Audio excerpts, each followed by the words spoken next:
Assalamualaikum warahmatullahi wabarakatuh. Yang terhormat Bapak Ikhwan Aziz MPDI, kami dari kelompok 9 yang beranggota dengan saya sendiri Erik Saparudin, dan ada Mas Muhammad Syahrul Rozi, dan ada Mbak Fauzia, ada Mbak Ayu Setiawati, dan ada Mbak Hilwi. Di sini kami akan mempresentasikan atau menjelaskan hasil tugas kami yang berjudul pengertian dan karakteristik e-learning. Banyak pakar yang menguraikan definisi e-learning dari berbagai sudut pandang. Definisi yang sering digunakan oleh banyak pihak adalah sebagai berikut. 1. E-learning merupakan suatu jenis belajar mengajar yang memungkinkan tersampaikannya bahan ajar ke siswa dengan menggunakan media internet atau media jaring komputer lain. 2. E-learning adalah sistem pendidikan yang menggunakan aplikasi elektronik untuk mendukung belajar mengajar dengan media internet, jaringan komputer maupun komputer standar lain. 3. E-learning adalah semua yang mencakup pemanfaatan komputer dalam meningkatkan kualitas pembelajaran, termasuk di dalamnya menggunakan mobil teknologi seperti PDA dan MP3 PS. 4. Dari definisi tersebut dapat disimpulkan bahwa sistem atau konsep pendidikan yang memanfaatkan teknologi informasi dalam proses belajar mengajar dapat disebut sebagai suatu e-learning tugas video. Adapun karakteristik dari e-learning antara lain yaitu 1. Memanfaatkan jasa teknologi elektronik di mana guru dan siswa dan sesama siswa atau guru dan sesama guru dapat berkomunikasi dengan relatif mudah. 2. Memanfaatkan keunggulan komputer. Ketiga, menggunakan bahan ajar bersifat mandiri atau self-learning material disimpan di komputer sehingga dapat diakses oleh guru dan siswa kapan saja dan di mana saja bila yang bersangkutan memerlukannya. 4. Manfaat jadwal pembelajaran, kurikulum, hasil kemajuan belajar, dan hal-hal yang berkaitan dengan administrasi pendidikan dapat dilihat setiap saat di komputer. 5. E-learning dalam arti luas bisa mencakup pembelajaran yang dilakukan di media elektronik atau internet, baik secara formal maupun informal. Selanjutnya di sini saya akan membacakan kelebihan dan kekurangan e-learning. Saya akan membacakan kelebihan e-learning. Ada 8 manfaat atau kelebihan e-learning dalam pendidikan. Pertama, adanya fasilitas e-moderating. Fasilitas e-moderating ini memudahkan komunikasi antara pendidik dan peserta didik. Fasilitas e-moderating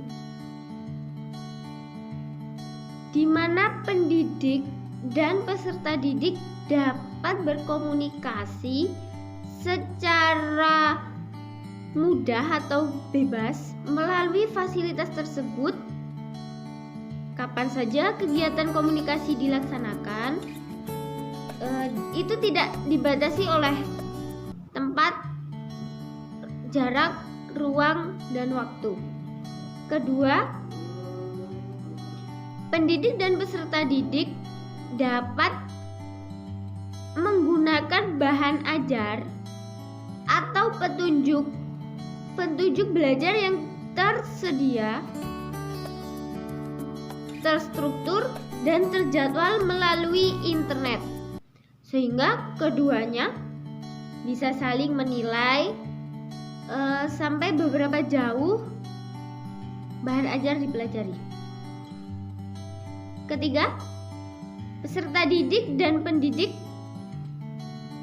dapat belajar tentang bahan ajar setiap saat dan di mana saja, jadi tidak berpatokan pada buku. Dan juga internet ini bisa untuk menyimpan file yang siapa tahu akan terlupakan.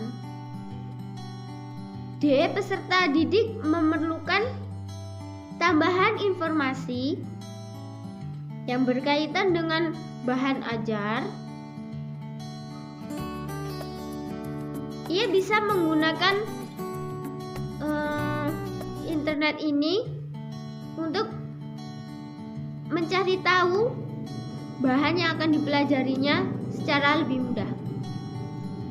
Pendidik maupun peserta didik dapat melakukan diskusi melalui internet yang dapat diikuti dengan jumlah peserta didik yang sekaligus banyak, sehingga memudahkan seorang pendidik untuk menambahkan ilmu pengetahuan dan wawasan yang lebih luas kepada peserta didiknya.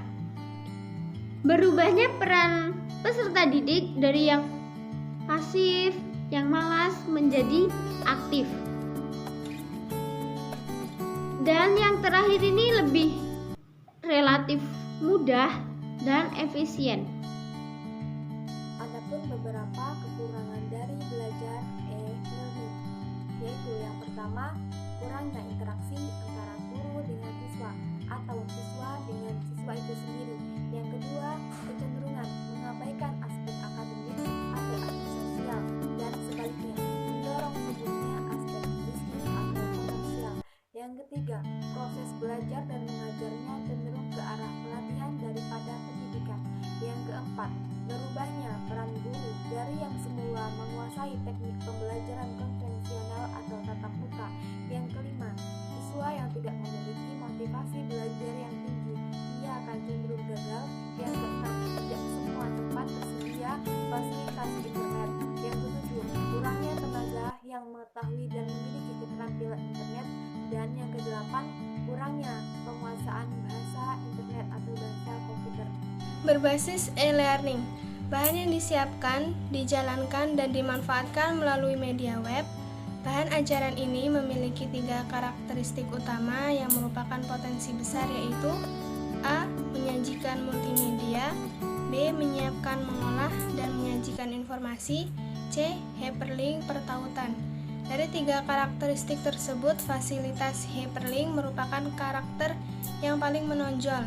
Hyperlink kemungkinan suatu subjek englink ke subjek lain tanpa ada batasan fisik dan geografis. Selama subjek yang bersangkutan tersedia pada web dengan adanya fasilitas hyperlink, maka sumber belajar menjadi sangat kaya. Sangat membantu untuk mencari subjek yang dapat dijadikan web bahan ajar. Setidaknya harus memiliki 6 unsur, yaitu A. Mencangkup tujuan, B. Sasaran, C. Uraian materi, D. Sistematika sajian, E. Petunjuk belajar, dan yang terakhir evaluasi.